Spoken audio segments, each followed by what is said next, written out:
O Senhor esteja convosco. Ele está no meio de nós. Proclamação do Evangelho de Jesus Cristo, segundo João. Glória a vós, Senhor. Estava próxima a Páscoa dos judeus, e Jesus subiu a Jerusalém. No templo encontrou os vendedores de bois, ovelhas e pombas, e os cambistas que estavam aí sentados. Fez então um chicote de cordas e expulsou todos do templo, junto com as ovelhas e os bois. Espalhou as moedas e derrubou as mesas dos cambistas. E disse aos que vendiam pombas: tirai isso daqui, não façais da casa de meu pai uma casa de comércio. Seus discípulos lembraram-se mais tarde que a Escritura diz: o zelo por tua casa me consumirá.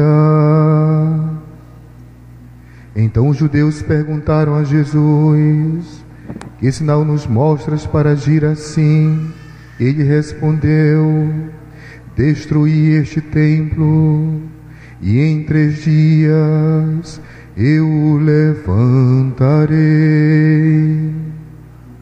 Os judeus disseram: 46 anos foram precisos para a construção deste santuário, e tu levantarás em 3 dias.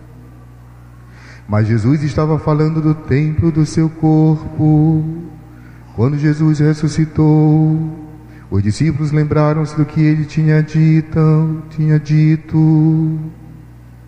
e acreditaram na Escritura e na palavra dele. Jesus estava em Jerusalém durante a festa da Páscoa. Vendo os sinais que ele realizava, muitos creram no seu nome. Mas Jesus não lhes dava crédito, pois ele conhecia todos e não precisava do testemunho de ninguém acerca do ser humano, porque ele conhecia o homem por dentro. Palavra da salvação. Glória a vós, Senhor. Caríssimos irmãos, irmãs, povo de Deus presente aqui no nosso santuário de São José de Ribamar, caríssimos ouvintes da web rádio do nosso santuário, as leituras que nós acabamos de ouvir, a primeira leitura tirada do Êxodo, do capítulo 20, o Santo Evangelho de São João, do capítulo 2, e a segunda leitura da primeira carta de São Paulo aos Coríntios, do capítulo 1. Essas leituras têm muitos pontos bonitos de reflexão. Vou destacar apenas alguns que possam nos ajudar. Na primeira leitura tirada do livro do Êxodo, do capítulo 20, aí é tema principal a aliança que Deus faz com o seu povo. Deus faz aliança através dos mandamentos: não matarás, não furtarás, honra teu pai e tua mãe, coloca Deus em primeiro lugar, não terás outros deuses diante de ti, eu sou o Deus único e verdadeiro, Deus ciumento, não aceito outro. É o tema da primeira leitura: aliança, pacto, compromisso com Deus. E aí todos nós devemos ter essa consciência: nós temos pacto com Deus, pelo batismo, pela fé, nós fizemos aliança com Ele, nós temos compromisso com Deus, como marido e mulher têm compromisso pelo casamento, um compromisso de fidelidade que dura até a morte. O nosso compromisso pela fé e pelo batismo vão até a vida eterna, não tem fim. Nossa aliança com Deus é eterna em Jesus Cristo. É o tema principal da primeira leitura, mas há um tema secundário e importante também nessa primeira leitura, que eu quero destacar, que é a questão das imagens. Olha, na primeira leitura diz assim: Deus pronunciou estas palavras: Eu sou o Senhor teu Deus que te tirou do Egito, da casa da escravidão. Não terás outros deuses diante de mim. E, continuando a leitura, diz assim, essa leitura vai dizer assim: Não farás para ti imagem esculpida, nem figura alguma do que existe em cima nos céus, ou embaixo na terra, ou do que existe nas águas debaixo da terra. E conclui: Não te prostrarás diante desses deuses, nem lhe prestarás culto, pois eu, o Senhor teu Deus, sou um Deus ciumento. Não farás imagem, escultura do que há em cima no céu, nem embaixo na terra, e não te prostrarás para adorar. Eu sei que algumas pessoas interpretam essa leitura assim: olha, na Igreja Católica tem muitas imagens, e Deus diz: não terás imagens nem escultura do que é em cima no céu e nem embaixo na terra. E aí os católicos, às vezes, não conhecendo a explicação da leitura, ficam assim acuados, com medo, porque de fato a leitura diz isso literalmente. E então é um erro ter imagem e escultura, sendo que essa leitura diz: não farás imagem de nada do que há no céu e na terra. Mas a leitura também conclui assim, dizendo: olha, não te prostrarás diante desses deuses, não lhe prestarás culto, pois eu sou o Senhor teu Deus, um Deus ciumento, o único Deus. Êxodo 20 deve ser comparado com outras leituras da Bíblia. Será que em outras passagens da Bíblia Deus manda fazer imagem? Deus faz imagem de algo? Bora começar pela criação do ser humano. Quando Deus quis criar o ser humano, o homem, o que Deus diz? Deus diz assim: olha, vamos fazer uma imagem nossa, uma semelhança nossa, o homem e a mulher. Como é que Deus, em Êxodo 20, diz: não farás imagem nem escultura do que tem no céu ou na terra? Deus está no céu. Aí ele vai e diz depois: vamos fazer uma imagem nossa. E pior, uma imagem falante, pensante, como nós. Vamos fazer uma imagem nossa, façamos homem e mulher. É a primeira aparente contradição. Deus, que proíbe imagens, diz: vou fazer uma imagem de mim mesmo. O homem é imagem e semelhança de Deus. Isso vocês podem encontrar na Bíblia. Gênesis 1:26. Lá está escrito: façamos o homem a nossa imagem e semelhança, e que ele reine sobre os peixes do mar, sobre as aves do céu. Façamos o homem a nossa imagem, a nossa semelhança. Então o Deus que diz: não façais imagem e semelhança de nada, diz: façamos o homem a nossa imagem. Em que sentido Deus proíbe as imagens então? Em que sentido? Vamos ver mais se Deus manda também fazer outras imagens. Olha, vejam bem. Deus que disse: não façais imagem, escultura do que está no céu e na terra, também mandou Moisés fazer uma imagem, a serpente de bronze. Quando o povo caminhava no deserto, pecou contra Deus, foi mordido por serpentes, estava morrendo. Moisés recorreu a Deus dizendo assim: Senhor, o que eu faço? Esse povo pecou contra ti. As serpentes estão mordendo o povo e o povo está morrendo. Na Bíblia, a serpente é sinal do pecado. Vocês devem lembrar que Adão e Eva foram tentados pela serpente e caíram. Então, quando lá no deserto fala: a serpente mordeu o povo e o povo morreu, significa o quê? O povo pecou. O povo que tinha feito aliança com Deus quebrou a aliança, fez aliança com a serpente do pecado e estava morrendo. Como curá-lo? Olha o que Deus manda Moisés fazer.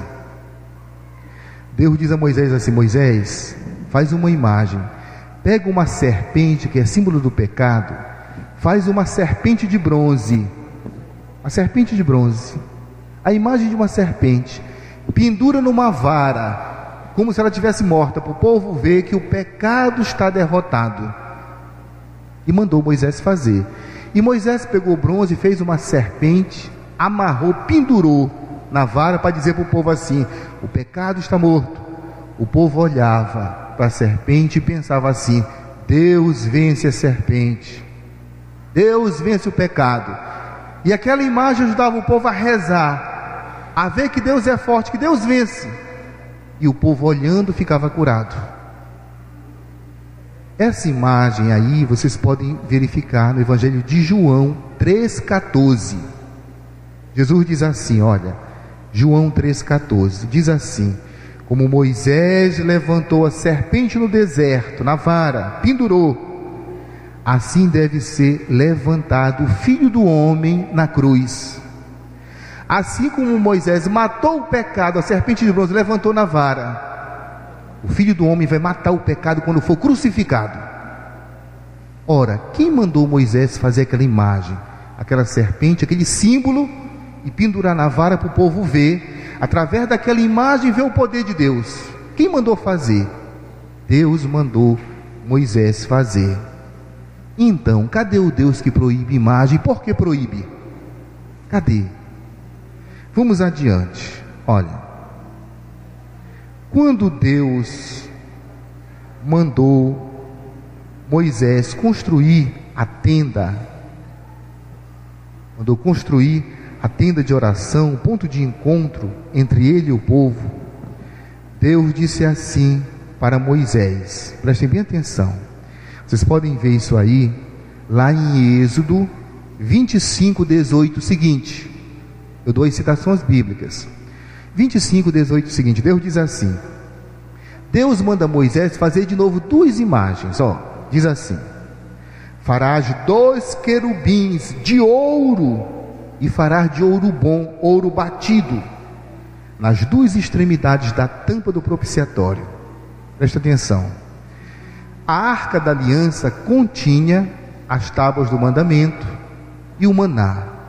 A arca era sinal da presença de Deus, uma imagem, uma arca, um baú, com as tábuas da lei e o maná, era um símbolo, uma imagem. E Deus disse para Moisés, olha, coloca isso no propiciatório, e faz 2 querubins. O que são querubins? Anjos do céu. O Deus que tinha dito, não farás imagem nem escultura que está no céu e na terra, agora diz, faz 2 querubins, 2 anjos, bota um de cada lado da tampa. E Moisés botou um anjo assim e outro anjo assim, e colocou a arca no meio, e Deus que mandou fazer. Aí eu pergunto para vocês, é verdade então que Deus proíbe fazer qualquer imagem, quaisquer imagens do que há no céu ou na terra? É verdade? É assim que deve ser interpretado o mesmo texto de Êxodo 20? Quando as outras leituras vão dizendo totalmente o contrário? Dou mais citações de imagens. No primeiro livro dos Reis, capítulo 7, versículo 29, Deus mandou Salomão construir o templo e ornamentar o templo com imagens. E Salomão fez, olha o que Salomão fez, olha, Êxodo, primeiro livro dos Reis, capítulo 7, versículo 29, diz assim, nos painéis enquadrados de molduras, Salomão mandou fazer imagens de leões, bois, quadrúpedes, assim também como nas travessas, imagem de bois, bois, leões, querubins e todo tipo de animal, imagem. E colocou, enfeitou o templo, a igreja deles todinha com imagens. E a leitura diz que Deus veio, entrou no templo e encheu o templo com sua glória e aceitou. Então é verdade mesmo que Deus não quer imagem de nada? Quando Ele cria o homem, a sua imagem e semelhança, quando Ele manda Moisés fazer imagem de querubins, anjos, e colocar um do lado e outro do outro, quando Salomão constrói o templo, enche de imagem, Deus entra e enche com sua glória. Olha aqui de novo, imagem. De novo, São Paulo diz que o Cristo homem, o Cristo humano, é imagem do Deus invisível. O ser humano é imagem de Deus. Aí São Paulo apóstolo escreve e diz, e Cristo, homem, o ser humano Cristo, ele é imagem do Deus invisível. Você pode ler isso aqui em Colossenses 1,15. O apóstolo diz assim: Cristo é a imagem de Deus invisível, o primogênito de toda criatura. Cristo é a imagem do Deus Todo-Poderoso. É o Deus feito homem. Cristo é a imagem do homem perfeito, novo Adão. E Cristo é a imagem de Deus feito homem presente. Cristo tem dois sentidos como imagem. Ele é o homem perfeito, aquilo que o homem deve ser, filho de Deus. Para nós ele é modelo, ele é a imagem do homem perfeito. Mas com relação a Deus, ele é a imagem de Deus, presença de Deus, figura Deus presente em nosso meio. O apóstolo diz isso aqui, repito, em Colossenses 1,15. Aí eu pergunto para vocês, é verdade mesmo que Deus proíbe imagem? Em qual sentido Deus fala, não farás imagem e escultura? O povo de Israel era um povo pequeno, vivia cercado por povos idólatras, muitos deuses. E para eles, para esses povos, os deuses eram animais, Deus era a lua, Deus era o sol, Deus era os pássaros, Deus era os monstros do mar. Esses povos politeístas, tudo era Deus, menos Deus verdadeiro. Aí quando Deus diz para eles assim: não farás imagem e escultura para te prostrar e adorar, significa o quê? Que eles não devem fazer como os outros povos, que pegavam aquelas imagens e diziam para a imagem assim: olha o que os pagãos diziam para as imagens. Pegava a imagem de um boi e dizia assim: boi, tu criaste o céu e a terra. Boi, tu és o meu Deus, o meu único Deus. Imagem de boi, só tu és o Deus verdadeiro. Eles diziam isso para a imagem e desprezavam Deus. É nesse sentido que Deus proíbe. Tanto é que quando Moisés faz a serpente de bronze, que lembra o poder de Deus, Deus aceita. Quando Moisés faz os querubins, que lembra a presença de Deus, Deus aceita. Deus aceita imagens que falam dele. Deus aceita imagens que levam a rezar por ele. Não tenha vergonha de ser católico. Não tenha vergonha de ter imagem de Nossa Senhora, de São José e de anjos. Está aqui na Bíblia. Deus gosta, Deus quer, Deus ama. O que Deus não quer? Que você diga para a imagem de boi, ou qualquer imagem: tu és o meu Deus, tu criaste o céu e a terra. Só tu é Deus, Deus não é Deus, só tu és Deus. Isso que os pagãos faziam, isso que Deus não quer. Mas ninguém na igreja católica faz isso com a imagem de Nossa Senhora e de São José. Nós olhamos para a imagem de Nossa Senhora e de São José como o povo de Israel olhava para a imagem de querubim, como olhava para o templo, que era a figura e imagem de Deus. E Deus diz para nós assim: olha, o homem e a mulher são minha imagem e semelhança. Quando você vê um ser humano, respeite, dê dignidade, honre, ame seu próximo. Ele é a imagem de Deus. Deus criou uma imagem de si, repito, pensante, falante, se movimenta, cria, co-criadora, participante do projeto de Deus. Deus ama as imagens que o revelam.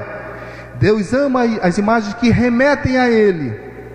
E Deus fez imagens: a criação, a natureza, o céu e a terra.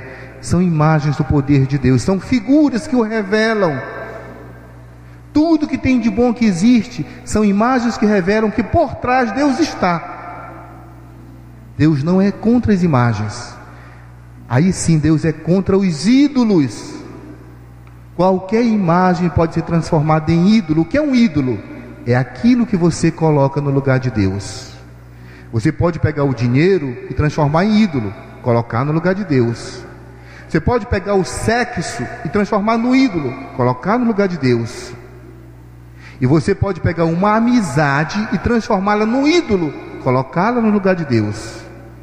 E você pode pegar seu individualismo, seu egoísmo, seus pecados, transformar em ídolos, colocar no lugar de Deus.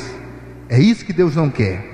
Mas quando uma imagem ajuda a rezar, quando uma imagem lembra de Deus, igual a serpente de bronze, igual os querubins, quando uma imagem, o ser humano, ou Cristo, é figura do poder de Deus, essa é uma imagem querida, essa é uma imagem que Deus quer, que Deus fez, que nos remetem a Ele. É importante saber fazer essa diferença.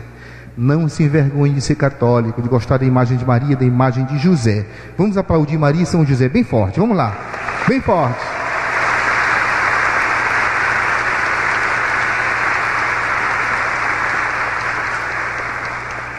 Um outro dado importante das leituras de hoje diz assim, os judeus pedem milagres, os gregos procuram sabedoria, mas nós cristãos pregamos Cristo crucificado, ressuscitado.